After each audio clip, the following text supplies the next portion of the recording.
Start 12 Starshipa w maju 2026 roku odbył się ponad 7 miesięcy po ostatnim locie wersji Block 2, czyli komplet ze silnikami Raptor 3. Został po raz pierwszy przetestowany w locie suborbitalnym po okresie blisko trzykrotnie dłuższym niż średni odstęp czasu pomiędzy kolejnymi startami poprzednich misji testowych. Było to podyktowane po części poważną awarią, w międzyczasie wybuchem na stanowisku startowym, testowym boostera. Możemy powiedzieć, że to, co zaobserwowaliśmy w trakcie tego ostatniego lotu, świadczy albo o większej awaryjności silników Raptor 7, silników Raptor 3 niż bloku 2, albo o celowym ich wyłączaniu lub sekwencji włączania w sposób mający przetestować granice możliwości tych systemów. Spójrzmy na sekwencję tych awarii. Gdy przyjrzymy się im bliżej, możemy wyciągnąć wniosek, że sama praca silników, kontrola ich włączania i wyłączania odbyła się z wykorzystaniem sztucznej inteligencji, o czym w mojej opinii świadczą chaotyczne sekwencje wykorzystywanych w tych dalszych etapach silników. I tak, start odbył się bez problemów z zapłonem wszystkich 30 Raptorów na Super Heavy, po czym w pierwszej minucie i 42 sekundzie lotu wyłączony został jeden z zewnętrznych silników.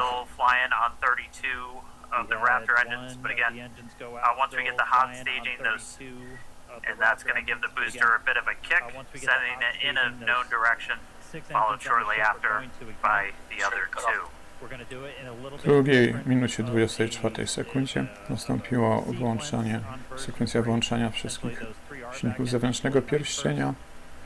Pozostały 3 wewnętrzne i symetrycznie 2 z środkowego pierścienia. By the other two. We're through Miko. W momencie separacji nastąpił zapłon na pierwszy rzut oka przypadkowy wielu silników boostera. Było to w drugiej minucie 35 sekundzie. Utrzymało się 5 z pierścienia wewnętrznego, które zgasły w drugiej minucie 50 sekundzie. W tym momencie booster wchodził w atmosferę bez żadnego ciągu.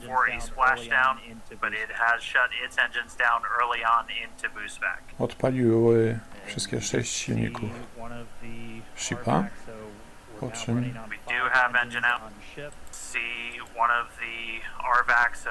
we're now running on 5 engines on ship.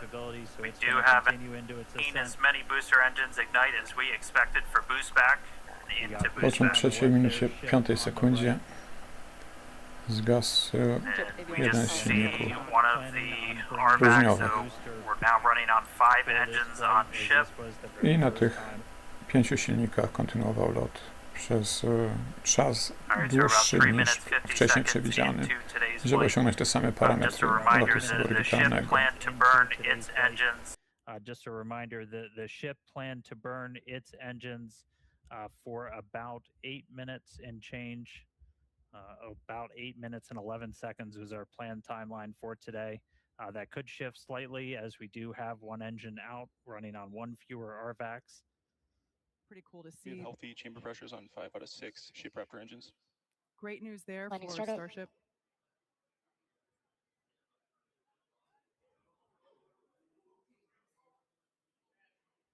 Sam booster przedstawiono w momencie lądowania z jednym i włączonym silnikiem, przy czym może to oznaczać, że został on włączony do samego końca, do lądowania, a wcześniej było użyte też inne. And it looks like the booster ended its mission there in the Gulf, but we've got a ship still flying. Great to see that. Still have 5 out of 6 engines there on S39. Yes, we also heard good chamber pressures as well on those engines that are lit. We do have engine out capability. We do see that we have one of the RVAC, one of the Raptor vacuum engines that is currently out, but that's okay. Ship is continuing on. Amazing views of planet Earth. First flight, we're aiming to fly for the first time, Starship version 3, massive upgrades across the vehicle that you see at the pad there, as well as the pad itself. All of the propellant that's in those lines running from the farm up to the launch mount, just kind of harden the area and get it ready for launch. We're going to peek inside, hopefully see the engines do a little wiggle as we do our final steering check. That'll happen at T-minus 100 seconds, and then after we get through T-minus 40. If you tuned in yesterday, you're very familiar. If we need to hold, we can go into what's called rapid recycle, essentially, where we can hang out at T-minus 40 seconds. It's built in. We're only going to hold if there's an issue, not currently tracking one. They can pop up after we pass T-minus 40, but right now we're looking good. Hopefully going to move right past that. And then once we do pass T-minus 40 seconds, a number of events will occur in quick succession. That is when the QD vent gate or quick disconnect vent gate will clear the gas commodity lines that connect the pad to the vehicles. Both the ship and the booster will configure their comm systems for flight and will rapidly run leak checks on gas and fluid tanks.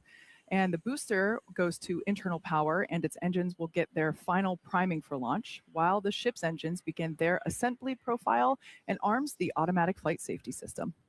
Yeah, and once we pass T-minus 40 seconds, we still have the ability to rapidly recycle the count under certain conditions back to T-minus 40 seconds. Looks like we might be getting some engine wiggles here, as Dan mentioned earlier. These allow us to check out the thrust vector control actuators on these engines. It's important to make sure that they can steer. Yeah, that's definitely right. And flame diverter on pad 2 activates at around T-minus 17 seconds and enters what is essentially the point of no return at T-minus 10 seconds. If we have a hold close to T-minus 17 seconds, there's a chance we could recycle, but the closer we get to T-minus 10, the lower that chance becomes. We just heard we're at T-minus 1 minute. Yeah, so at this point in time, we're going to stop talking. We're going to let the rocket take over and listen to some amazing pad sounds of the first flight of Starship version 3.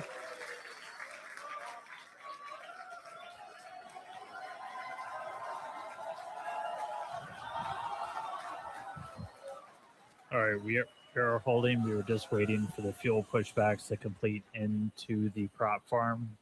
We did hear that did just complete, so expecting them to reset that hold shortly.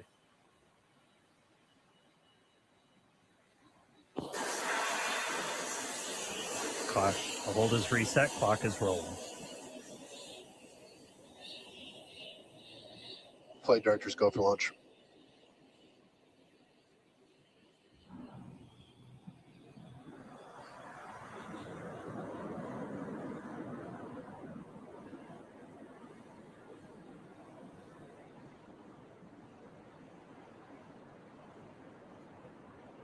Minus 10, 9, 8, 7, 6, 5, 4, 3, ignition.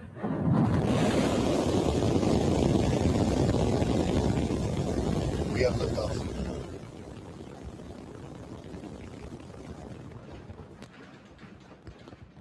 Pitch you downrange.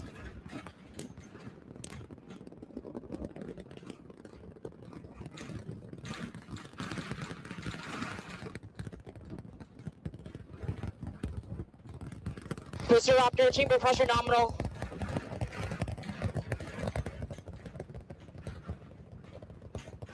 All right, we are T plus 30 seconds into flight, seeing 33 out of 33 Raptor 3 engines on booster V3, ascending over the Gulf now, coming up on maximum aerodynamic pressure. Booster and ship, avionics power, telemetry nominal.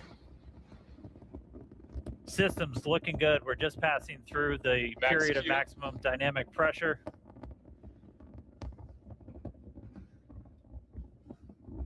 A little over a minute into flight now. Vibrations chilling out here at Star Factory as we continue to watch Starship Flight 12 arc out over the Gulf. The next major thing coming up is going to be hot staging. Booster prop systems nominal. Reminder, we do what's our version of MECO. Most engines cut off, so we're going to shut down all but 5 of the Raptor engines on the booster. And then after that happens, we're going to ignite the 6 engines on ship while it is still attached. We have clamps that hold the 2 together. Those are going to retract inside of that hot stage ring, kind of protect them.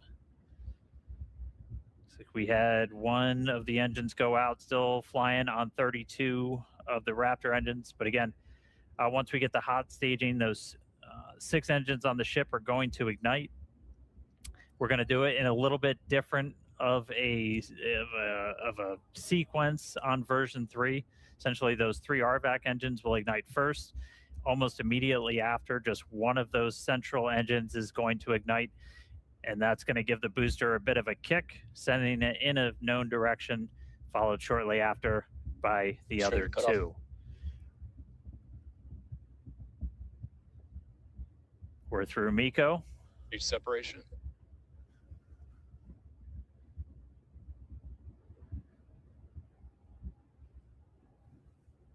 There you go. Successful hot staging separation. We are not seeing as many booster engines ignite as we expected for boost back, but we are seeing 6 good engines lit on ship. It looks like we just had an early boost back shutdown.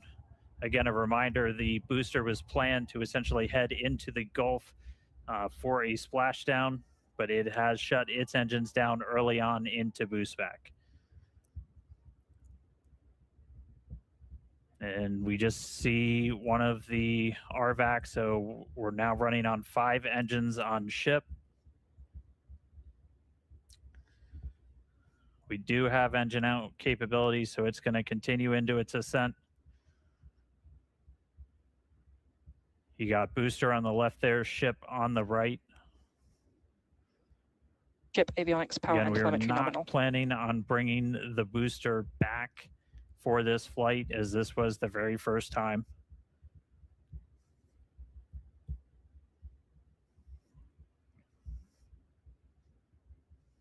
All right, so we're about 3 minutes, 50 seconds into today's flight. Just a reminder that the ship planned to burn its engines for about 8 minutes and change. About 8 minutes and 11 seconds was our planned timeline for today. That could shift slightly as we do have 1 engine out, running on 1 fewer RVACs.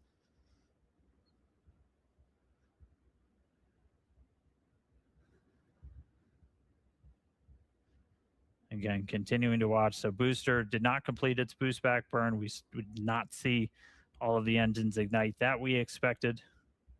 Are continuing to get some views from it, though. That's going to make a splashdown somewhere in the Gulf.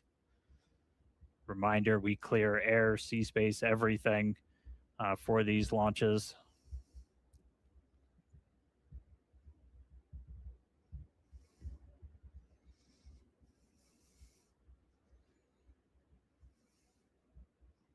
All right, so we are coming up on T plus 5 minutes. Ship continuing to fire 5 of the 6.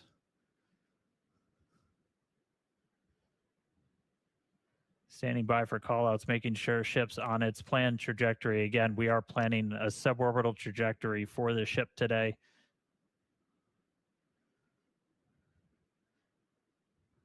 Booster giving us some views as it continues to make its way back down towards the water. All right, so a little over 5.5 minutes in flight. Kate, Jake, you guys with me? Looks like booster's starting to come in hot. Yeah, we had the opportunity to stand outside to watch launch, and wow, that was incredible. Yeah, that was really loud, really shaky, and I was actually surprised how fast the booster got off the pad or the whole stack. That was quite incredible. Absolutely. So we have views here from the booster coming back down, making its way into the Gulf. Pretty cool to We see. have healthy chamber pressures on 5 out of 6 ship Raptor engines. Great news there Landing for startup. Starship.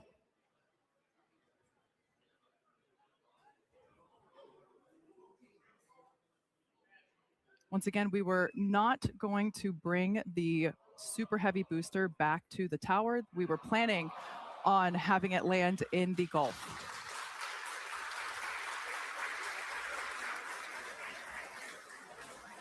And it looks like the booster ended its mission there in the Gulf, but we've got a ship still flying. Great to see that. Still have 5 out of 6 engines there on S39. Yes, we also heard good chamber pressures as well on those engines that are lit. We do have engine out capability. We do see that we have one of the RVAC, one of the Raptor vacuum engines that is currently out, but that's okay. Ship is continuing on. Amazing views of planet Earth there in the background. Yeah, I love the S39 decal there. That just gives the ship a little bit of character. And again, all these great views brought to you by Starlink, of course.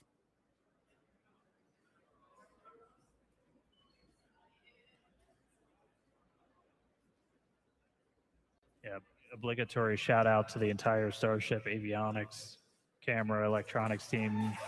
Did a whole lot of work to get these upgraded cameras. A look inside of the ship skirt, you can see those 3 center engines ignited. The RVAC's continuing to fire as well. We did see at least a couple engines fire up on booster for that landing burn before we lost contact with it. We should have just a little over 20 seconds to go. We'll see if the burn extends a little bit for the engine out. Essentially, you can run your engines a little bit longer or throttle up a little bit more to account for the one engine not being lit. So right now we are standing by for SECO.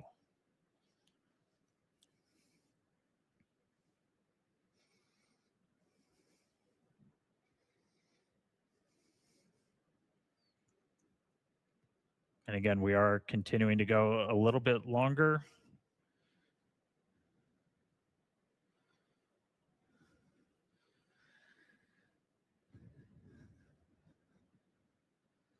Five engines still burning on ship.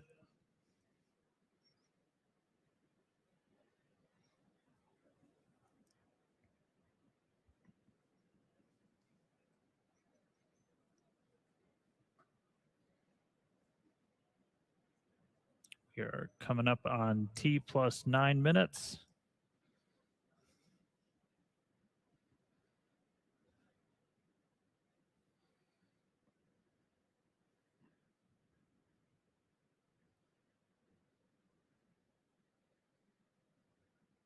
And starting to see shutdown. RVACs have shut down. Sea levels are shut down.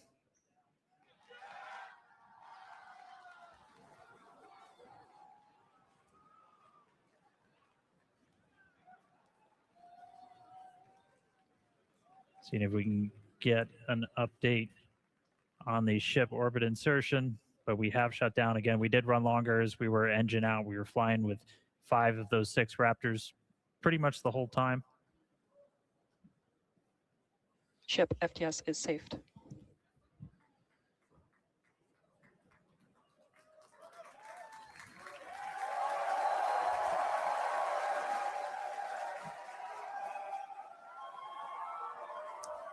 All right, well, we definitely got a ship in space right now.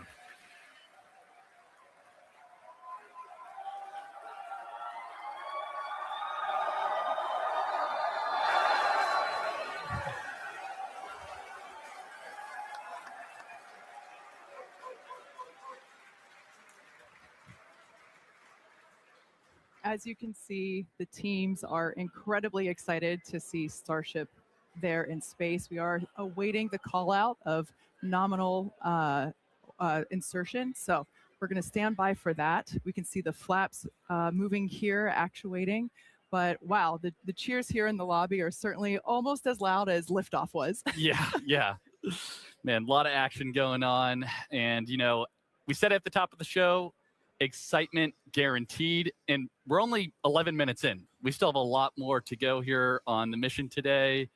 So all objectives are done on the booster. So now all eyes are on the ship as we get ready for our in-space objectives. Exactly. So like I said, we're still standing by to hear the call out for nominal orbital insertion, but we've got a few minutes before the next milestone. So we're going to continue. We've got some amazing views here of the ship. Wow, it's just that this is our planet. This is our home.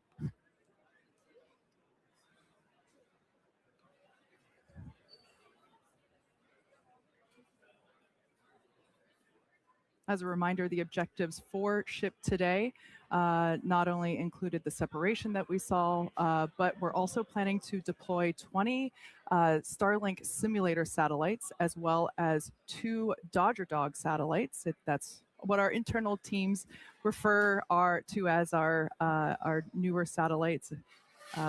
We saw a preview of those earlier. We should see those deployments here in a little bit. We're also hoping to perform a relight of a Raptor engine as well. Yep, that's exactly right. And the relight will look a little bit different this time. We're hoping to get a little bit of a longer duration. Of course, we got to see once we get there. And that relight won't actually be changing our orbit necessarily, but we're doing it more so as a technology demonstration.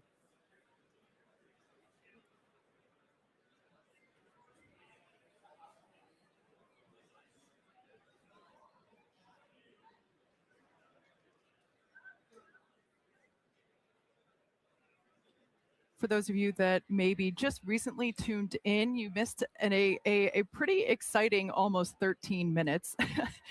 We had a liftoff pretty much on time, almost right exactly at 5:30 p.m. We did have a brief hold at the T-minus 40-second period, but we were able to proceed through that, and we saw a gorgeous liftoff. Jake and I were able to stand outside and witness that with all of our colleagues, and what a moment. I'll tell you what, it is a heck of a lot louder out here than it was at Ad Astra. Absolutely. And a couple of things I noticed on the way uphill today on the ship. So obviously it looks like we lost one of the RVACs on the way, but that is a good way to demonstrate our potential engine out capability there. So exactly.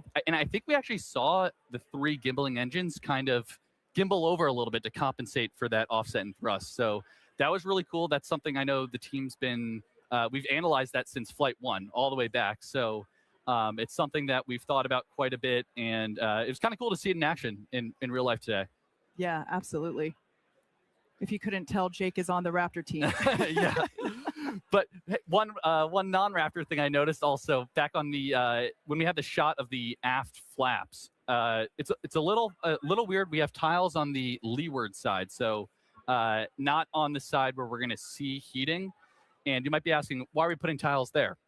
I had the same question actually. So I talked to some of our heat shield engineers the other day, and we're actually running. Yeah, here's the shot right here. Great.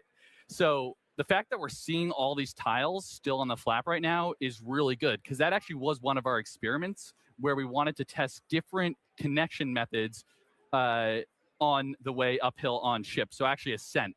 So it looks like most, if not all, the tiles are still hanging on there. So that's actually a really good data point. Looks pretty good to me. Now, once again, this view is from the side of Starship, which is basically the second stage of the Starship vehicle as a whole. This is one of the flaps on the vehicle that helps to control its position and attitude as it is orbiting, and also helps to control during reentry as well. That's a critical phase. I mentioned earlier that we're hoping to deploy those Starlink satellite simulators, as well as perform an in-space relight of a Raptor engine. If all of that goes well, we will be targeting a soft splashdown in the Indian Ocean. We heard from Suren on the recovery team a little bit earlier. They are standing by waiting to receive the ship that we see here. Now headed towards the other side of the planet, and then a splashdown in the Indian Ocean. It's going to start to get darker. We're heading into an orbital sunset. So we're gonna have darkness for a little bit, and then it'll brighten up once we're on the other side of the planet, and hopefully looking at some good daylight when we re-enter into the Indian Ocean.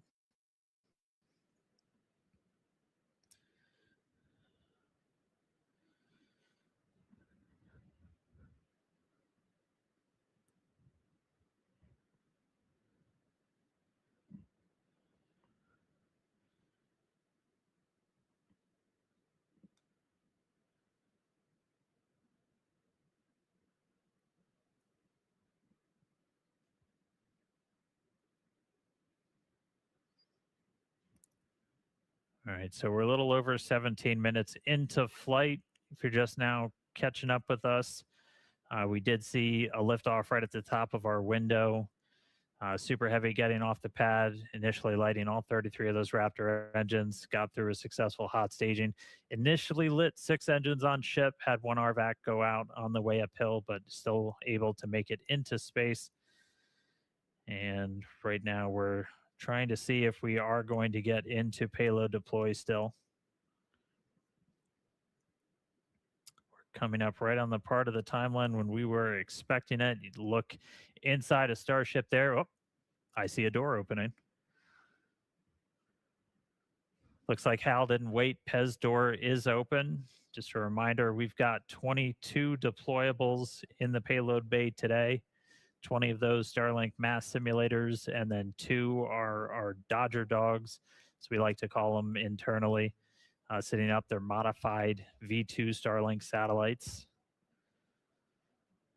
Those are going to be testing a bunch of components that we're planning to fly on Starlink V3, and we've also got them outfitted with a number of cameras for another tech demo that we're trying out on this flight.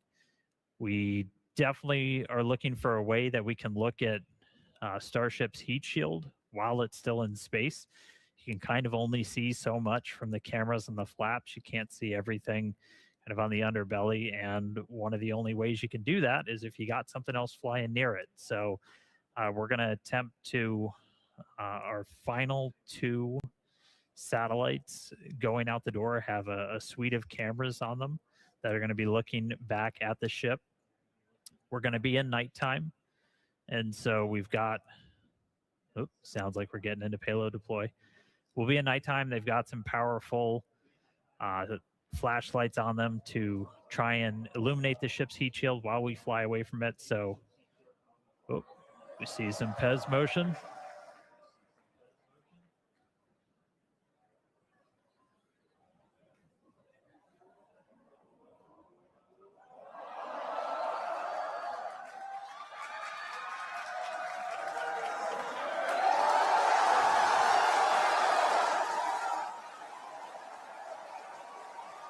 Pew, pew.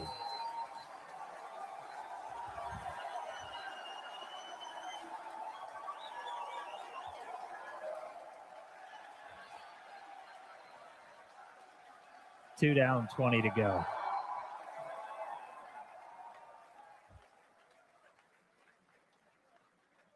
As a reminder, that's one of the things that we upgraded in version 3, kind of gave a little soup up to the Pez dispenser, so those satellites going to move out a little bit quicker than they did on previous Starship flight tests.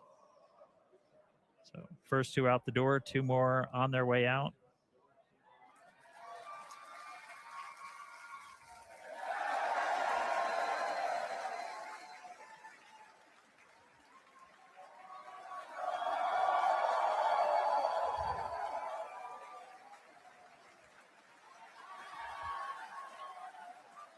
All right, 4 down, 18 to go.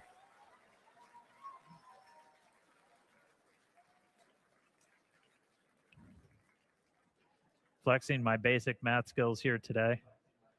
Again, the majority of this stack, 20 of these 22 satellites, they're essentially just mass simulators, so they're roughly the same size as those Starlink V3 sats that we're hoping to fly later this year.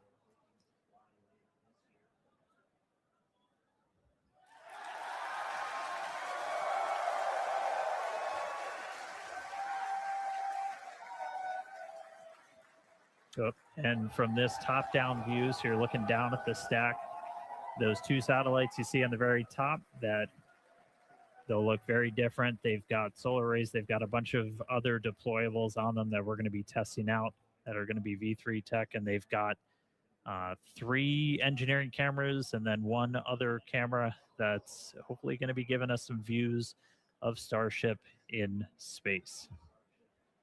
But we will see how that works. Again, this very much a tech demo. We're going to deploy those. The satellite's going to kind of try and turn everything on, look back at Starship. And the primary reason we're trying to do this is to get some views of the heat shield.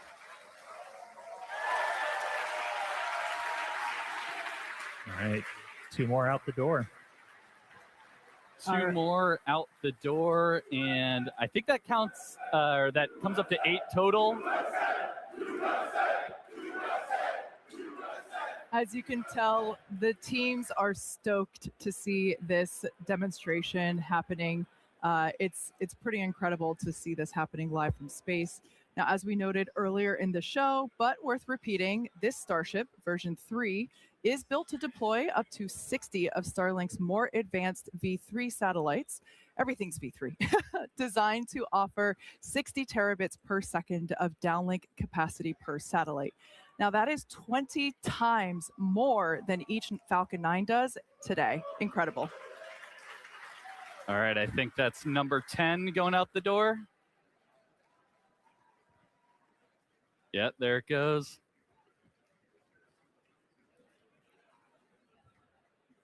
So yeah, the camera view you have on your left screen there is basically right at the bottom of the payload volume.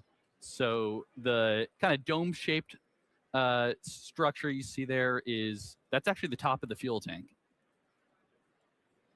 Then the camera view that you have on the right is an external camera that we have positioned so that you can see basically the light through the open Pez dispenser door that you see. That's that sliver of light. We can see the Starlinks here deploying as each one comes through.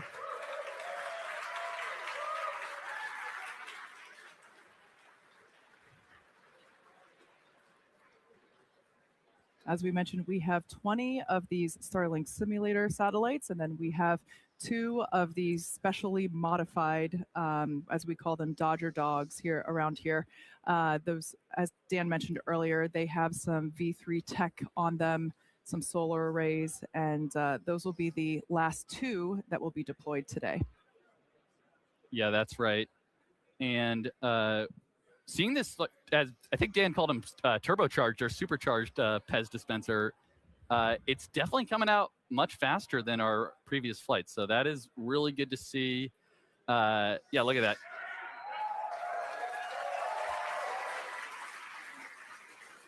And especially once we, fill Starship up all the way with around 60 or so of these Starlinks, being able to deploy them fairly expediently, is going to be important for designing the overall mission profile. Yeah. Now, fans of Starship may know that Starlink enables lots of unprecedented views, both from space, as we see here, and on Earth. In addition to the dozens of cameras on Starship itself, we also have mobile Starlink camera kits deployed in the Indian Ocean. Yes, Starlink also connects our aerial cinematography units on the ground at Starbase and at other strategic camera spots around Texas. It's all part of how it all comes together to tell the incredible story of Starship both on and off planet. Yep. All right, we're getting low on the stack. It looks like we got 2 more of those simulators to go out, and then it will be time for our Dodger Dogs, those modified Starlink satellites. Just a couple of updates while we continue to watch payload deploy. Did get confirmation we're going to be skipping that relight of the Raptor engine, just due to everything that we saw on the way uphill. Those sea level engines, we're going to use them for a landing burn, though. They are still capable to be used for that. So we'll still look to do a controlled landing in the Gulf, but no in-space relight.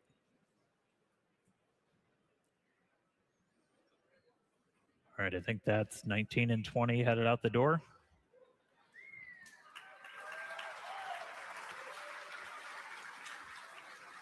And then coming up are our Dodger Dogs. So these are modified V2 Starlink satellites. We do have a number of cameras on these that are going to attempt to look back at Starship. We're not going to get this video in real time, but we're going to try and turn it around if we do get some video down. So don't worry, if we get views of Starship from these satellites, we will be sharing.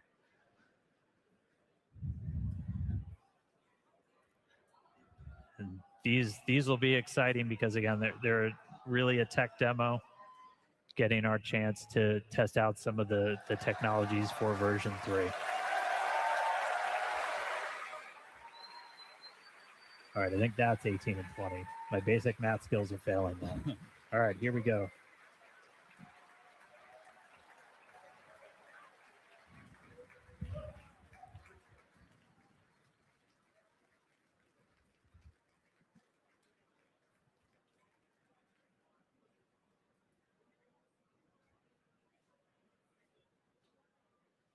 We're standing by for Starship, basically to serve the first Dodger dogs to low Earth orbit.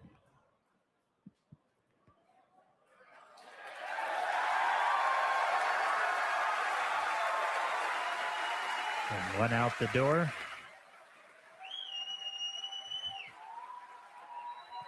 And from this view, you can kind of see on the right side of the satellite, you see some bright white spots. Those are our flashlights. Beneath them, the camera is going to attempt to look back and image Starship's heat shield as it flies slowly away from the vehicle. And there it goes.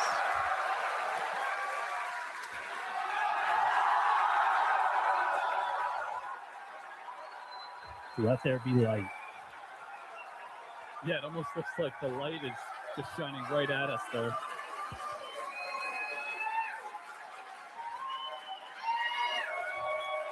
If you couldn't tell, we're pretty excited. Yeah. It is always sunny in space.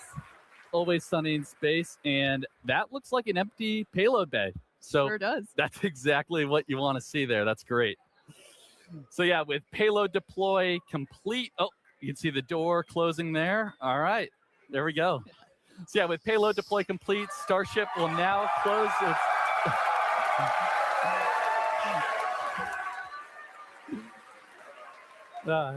Starship, we closed the payload door, and we're going to continue to coast around Earth all the way to the Indian Ocean.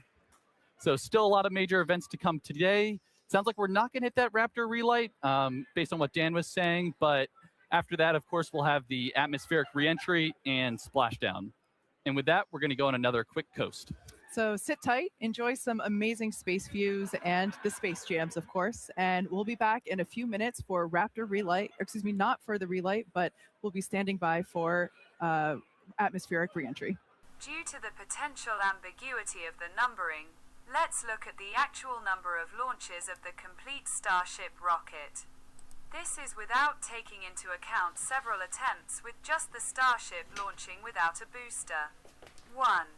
The first complete Starship launch, Booster 7 and Ship 24, took place on April 20th, 2023. 3 engines shut down before liftoff, and several more failed during flight. Later in the flight, Starship lost thrust vectoring control, causing loss of control of Starship's flight trajectory. Starship reached a maximum altitude of 39 kilometers. Approximately 3 minutes after liftoff, the autonomous flight abort system activated, but this did not destroy Starship. The rocket rotated in the air for another 40 seconds before disintegrating in mid-air. 2. On November 18, 2023, Booster 9 and Ship 25 lifted off from the launch site at Starbase. All 33 engines operated until separation, when the spacecraft separated from Booster 9, employing the hot staging technique for the first time in its spacecraft. After separation, Booster 9 performed a return maneuver and then exploded due to multiple engine failures. SpaceX officially reported that the explosion occurred just over 3.5 minutes after liftoff. At an altitude of approximately 90 kilometers over the Gulf of Mexico. The company identified a blocked liquid oxygen filter as the probable cause of the booster failure. The upper stage of the rocket survived until reaching an altitude of 149 kilometers, after which it lost contact with the telemetry transmitters. SpaceX later stated that the flight was terminated by a safety system that forced the destruction of the spacecraft. 3. The third flight of the Starship rocket took place on March 14, 2024. At 1:25 p.m. Coordinated Universal Time. As with the second flight, all 33 engines ignited successfully, and separation was successful. Booster 10 completed the re-entry maneuver, but the planned splashdown in the Gulf of Mexico failed because it exploded at an altitude of approximately 460 meters above the water surface. After reaching space, the Ship 28 spacecraft conducted several post-engine shutdown tests, including a demonstration of propellant transfer in space, crucial for the Artemis mission. During atmospheric re-entry, the plasma formation was captured and broadcast live, but the spacecraft was unstable, and contact was lost 49 minutes into the flight, at an altitude of approximately 65 kilometers. The fourth flight of the Starship rocket took place on June 6, 2024. The Super Heavy splashdown test was a complete success, and the Starship spacecraft largely survived atmospheric re-entry and, despite flap damage, completed its flight with a controlled splashdown. 5. On October 13, 2024, the Booster 12 and Ship 30 complex were launched. Ship completed a suborbital flight, rising to an altitude of 212 kilometers, and the booster performed a return maneuver to the launch site. As the booster approached the launch pad, the tower arms closed around it, and its engines were shut down. This was the first Super Heavy stage to successfully return to the launch site. Ship 30 successfully re-entered the atmosphere and splashed down in the Indian Ocean. 6. The sixth flight of the Starship rocket took place on November 19, 2024. And instead of the initial plan to catch Booster 13, it splashed down in the Gulf of Mexico. This flight was the first to successfully restart the Raptor engine in space, enabling the deployment of a payload on future rocket flights. The plush banana served as a weightlessness indicator, effectively becoming the first payload deployed on a Starship rocket.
The seventh test flight used a first stage, designated Booster 14, and a second stage, designated Ship 33.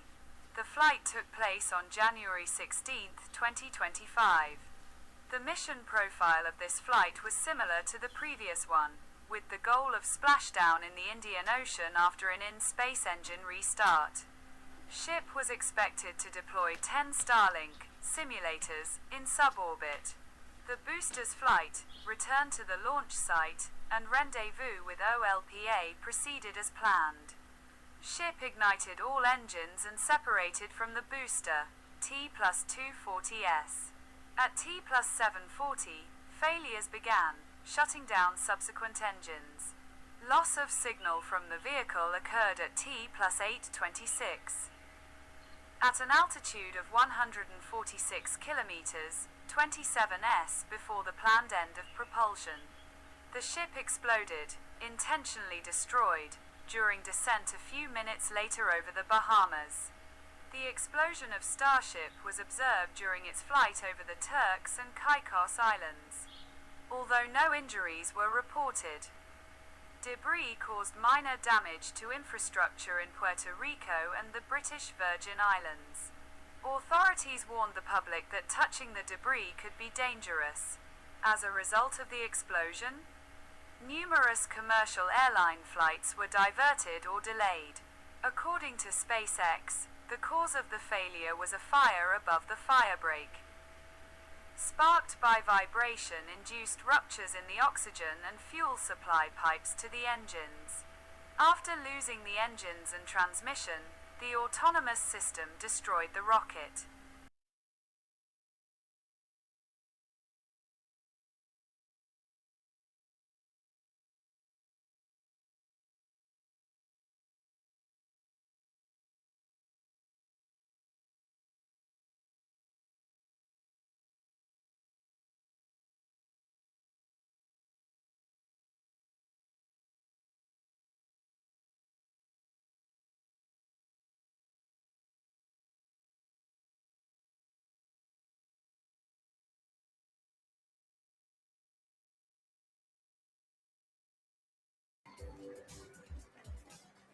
All right, so surprise. Looks like our cameras did work. We've made contact with both of those satellites. We're going to roll that back again. Again, this is a view from one of those satellites as we deploy. It looks like this was from the last one out. Flashlight turning on, taking a look at Starship in space. The way this system is set up is the satellites are essentially recording it, then making contact with our Starlink constellation, and then transferring that video back down to us on the ground.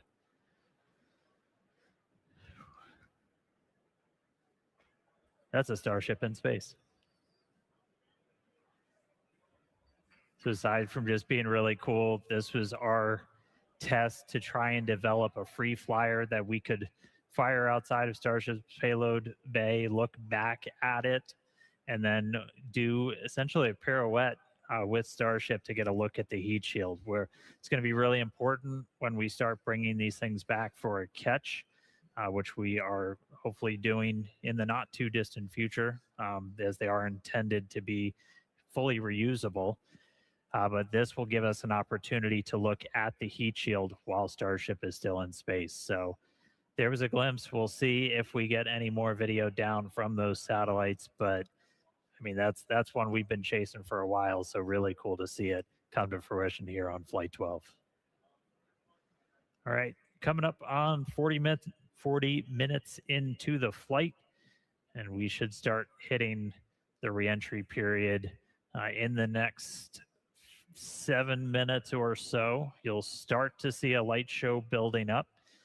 As we had talked about, we did skip that on-orbit relight of the Raptor engine. It was not needed for our trajectory or anything. We are on this suborbital trajectory to splash down in the Indian Ocean. We are going to attempt a landing burn.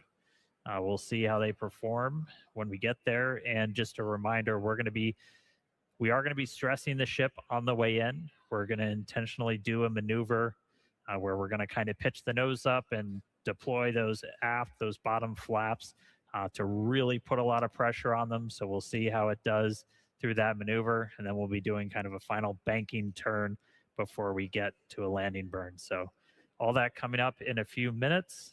The light show should start beginning real soon. 8.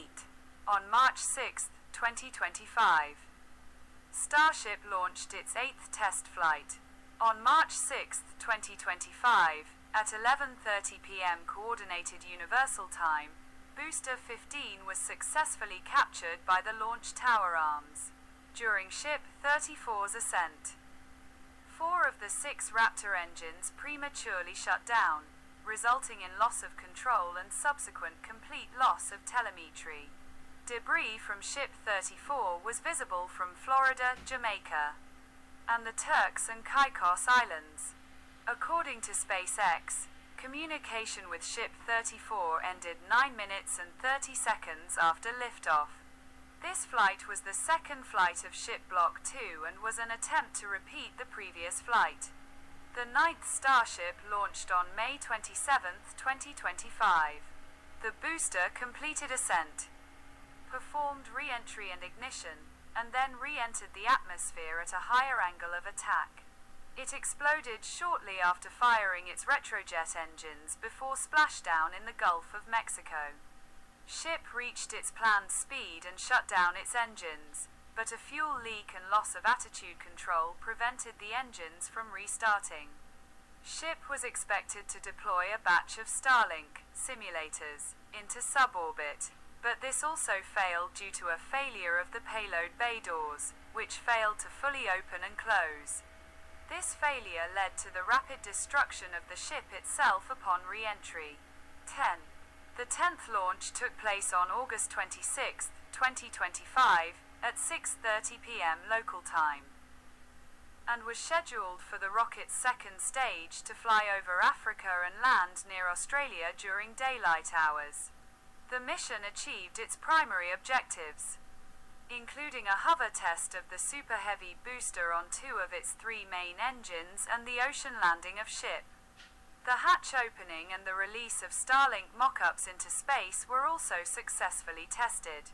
Although both stages reached their targets, several unexpected failures occurred along the way, including an explosion and rupture of the metal engine bay cover and significant damage to one of the control flaps.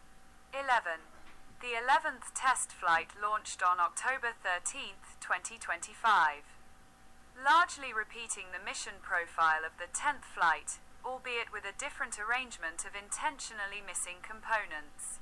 The booster that was reused, Booster 15-2, completed ascent, re-entry, and landing with a single engine failure during re-entry. The malfunctioning engine was restarted before landing. After completing SECO testing, Ship 38 began its experiments, deploying 8 Starlink simulators and restarting 1 engine before re-entering Earth's atmosphere. During re-entry, the ship performed multiple roll maneuvers, around T plus 1 hour 5 minutes and 54 seconds. At an altitude of 1 kilometer and a descent speed of 338 kilometers per hour, the ship restarted its 3 engines at sea level, rotated vertically, and descended gently before rolling over and exploding. This was the final launch of the Block 2 configuration of Starship and Super Heavy spacecraft.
Welcome back to Starship Flight 12, the first test flight of Starship version 3. As Dan mentioned earlier, we were able to make contact with the modified satellites just shortly after deployment. And as you may have seen, we got some sweet views of those sats looking back at the ship. Pretty cool to see. Yeah, those views were incredible. Now, as you see on your screen, currently the ship is re-entering the Earth's atmosphere. This is the plasma starting to build up on the exterior of the vehicle. Now, we do not plan to recover the spacecraft today, but rapid and reliable reusability is the ultimate goal. Yeah, that's right. And reentry is a critical phase of flight, and we need information on how the ship's systems perform. Reentry is an extremely demanding portion of flight where we essentially have to scrub all of the energy we use to launch the rocket back off in reverse. So the 18 million pounds of thrust that we had off 33 of those Raptor engines. Just a little. Just a little. We're now, and then another, several minute burn on the ship. We're now basically undoing all that energy here via aerodynamic braking, essentially. And of course, Starlink is a big part of it, as that's what allows us to actually gather this data and show these live views. And again, the data gathering is really the main reason why we're doing these flight tests. So Starlink provides us just one more path to collect that data that ultimately allows us to rapidly iterate Starship's design. Now, if ship manages to make it all the way through re-entry, we'll collect valuable data on the spacecraft flying through the Earth's atmosphere at these hypersonic speeds, which is basically more than 5 times the speed of sound. Now, we do anticipate that it might be a little bit of a spicy re-entry, so we'll see how far we get. Re-entry is typically a portion of flight where we don't have communications with the spacecraft because it's re-entering at or around orbital velocity, roughly 8 kilometers per second, or for those of us that think in other units, roughly 5 miles per second. At those speeds, the spacecraft is moving through the atmosphere, and it creates that plasma field that we saw forming around the vehicle. Yeah, and although the plasma looks really cool, it does distort some communication frequencies. So it's not uncommon to experience brief blackouts in communication. Of course, thinking long-term here, Starship is designed to land on Mars where there are no runways or other humans to help out. That's why we're going with the propulsive landing instead of a more traditional means like parachutes. Propulsive landing, not only, again, is it more cool, but it enables a more rapidly reusable rocket. Yeah. Now, we should hear some call-outs as the ship makes its way back to Earth. When we hear entry max heating and entry max Q, that means the ship has made it through the maximum heating and aerodynamic loads that it will experience as it returns. So if we make it through those, we're doing pretty well. Yeah. And you can see in the bottom left right now, we're at 23,500 kilometers per hour speed. That's just a crazy number to think about. But as we keep progressing in the mission, we are going to hear a call out when the ship is transonic and then subsonic. So transonic refers to the period of flight where the velocities of airflow surrounding and flowing past the vehicle are concurrently below, at, and above the speed of sound, kind of in that Mach 0.8 to 1.2 range. And for reference, commercial jets have a range of cruising speeds, but mostly fly around Mach 0.74 to Mach 0.85. And after we hear the call out that Starship is transonic, we should hear the call out when Starship is subsonic. This refers to speeds that are much less than the speed of sound. So at this point in the flight, ship's velocity will be slowing down. We definitely have a crowd still here in the lobby of SpaceX headquarters down here at Starbase, Texas. Everyone is, loves watching ship re-entry. It's always such amazing colors. This must be what it feels like to be one of those praying mantis shrimp. Can't remember exactly what the name is, but the ones that see in billions of colors. This is the closest I feel to being one of those. Yep. I think one other thing that's cool to point out right now is look in the bottom right. You can see where we are on a globe there. We're squarely in the Indian Ocean already, and we've only been flying for 53 minutes. Yeah. So pretty crazy. We went all the way from Texas to the Indian Ocean in less than an hour. Yeah. She flies pretty fast. She that flies is for very sure. fast.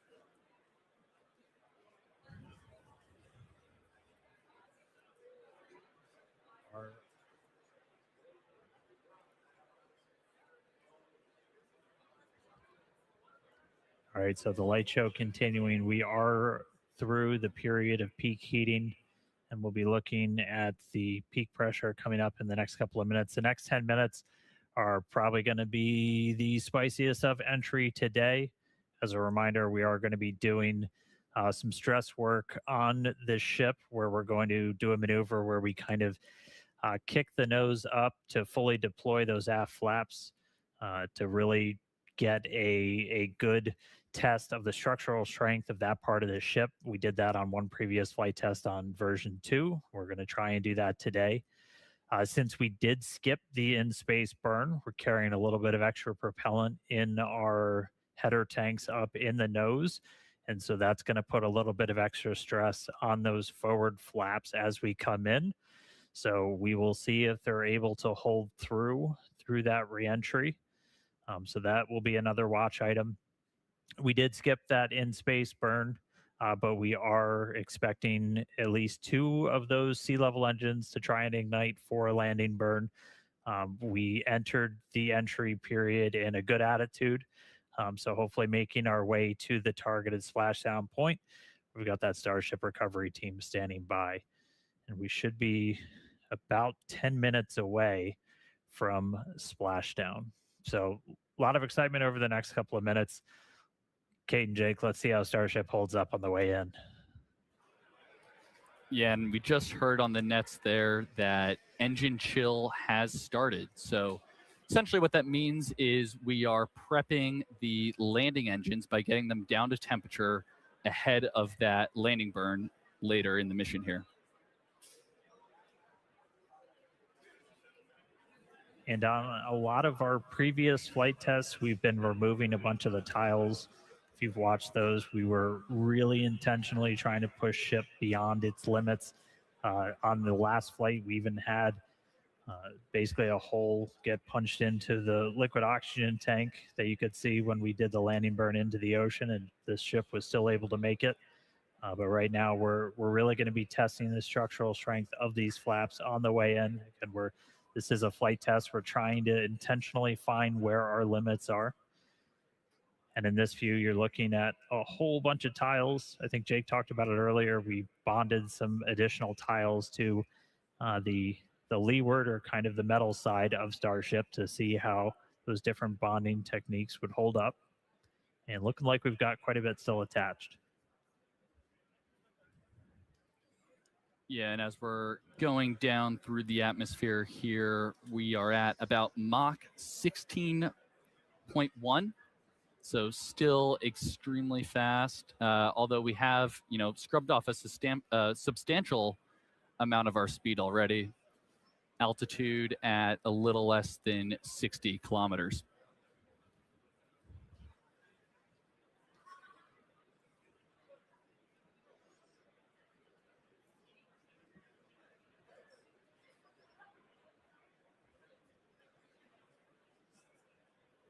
All right, we're about 8 minutes away from our targeted landing and splashdown time. Again, this is when the ship's going to start really Ship getting is put approaching through the the ringer. end of the peak heating region.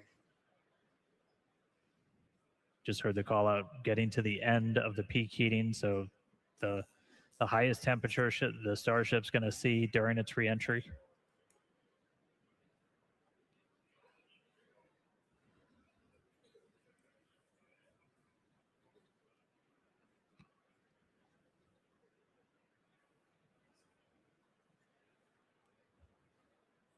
This camera angle changes as it is attached to the forward flap on Starship. So we're actually experiencing the articulation of that hardware, helping to steer the ship down for its precise landing in the Indian Ocean.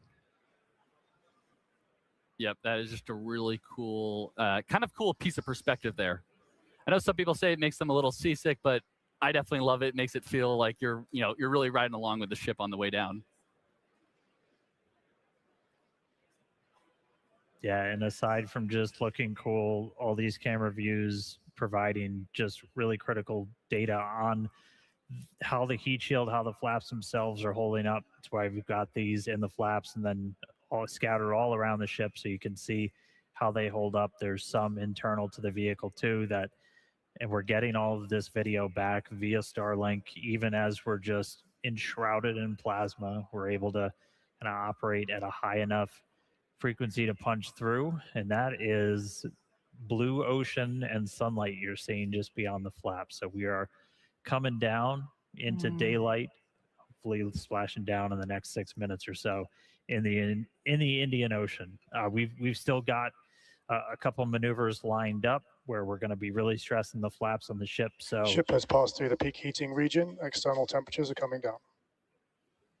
Wow, that is incredible news. As Dan mentioned, we were expecting this reentry to be super spicy, but excellent news that we're now past that period of peak heating and that now the external temperatures are starting to decrease. Those heat shield tiles there on the belly of the ship really doing a ton of work to burn off all of that inertia that the vehicle had prior to re-entering the atmosphere. Yeah, and you can tell by the G meter down on the bottom right that we're starting to pick up a couple more Gs here. So we're definitely entering the thicker part of the atmosphere where we're scrubbing off all that energy, like Kate's saying.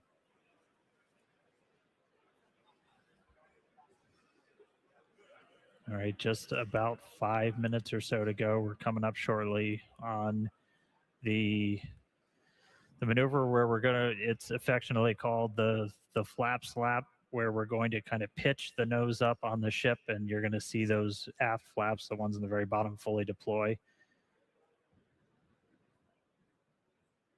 Ship is at peak dynamic pressure. And we're now at peak pressure. Ship flap load test has started.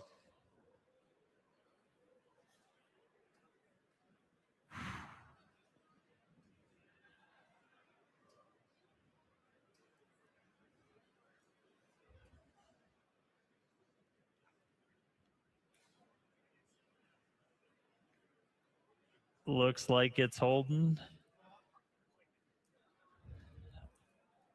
Again, the intent of that was to put just a lot of extra stress on those aft flaps. We are expecting the forward ones too to see a little bit of extra stress as we've got a little more propellant in our header tank. So the area right at the very nose of Ship Starship. flap load test is complete. And we're through that test. There we go. And we just did that test at Mach 7, just for reference there. So we are still going incredibly fast.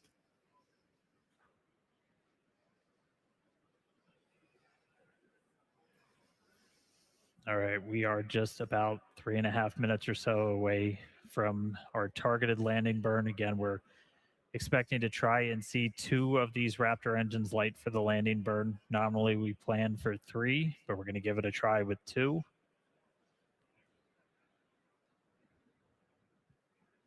Hopefully we've got Ship is starting the RTLS banking maneuver.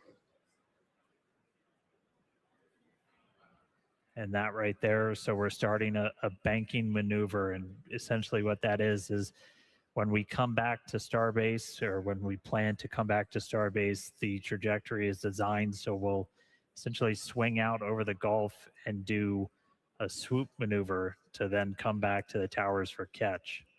And so we are doing that exact same maneuver as we head towards our targeted splashdown in the Indian Ocean.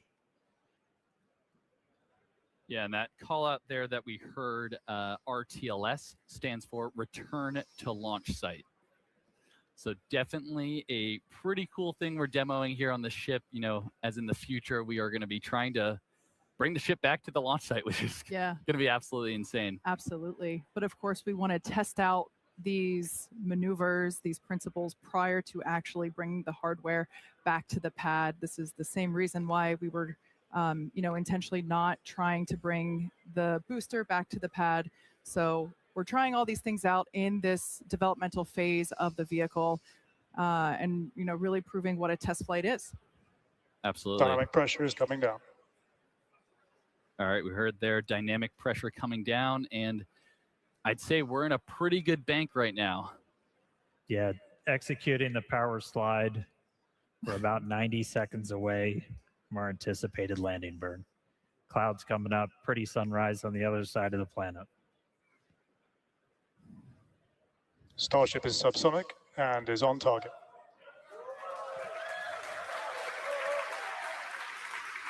The crowd here reacting to that call out, letting us know that we are on target for this precise landing in the Indian Ocean. This will once again be a soft splashdown.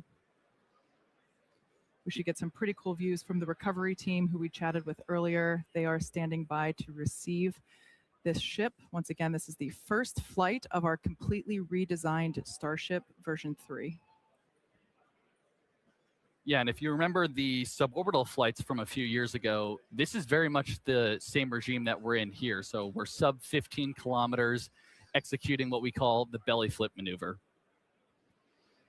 Yes, serial number 8, the first belly flop. I remember it well.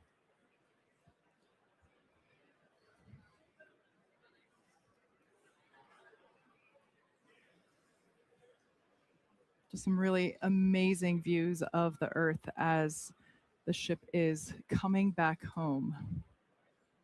Thanks, Starlink.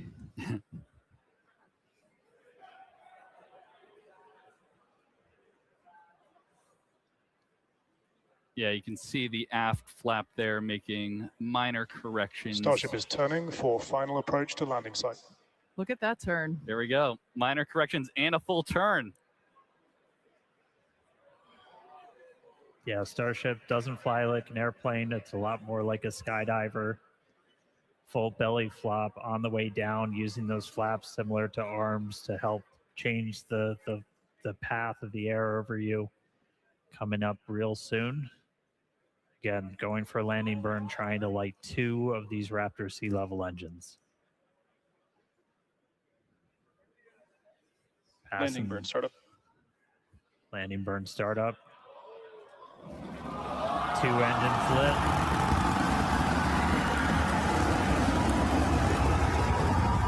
Successful flip.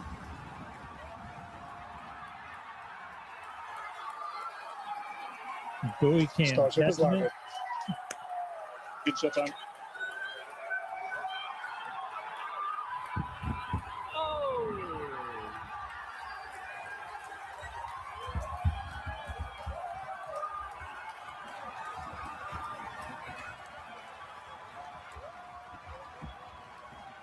Amazing.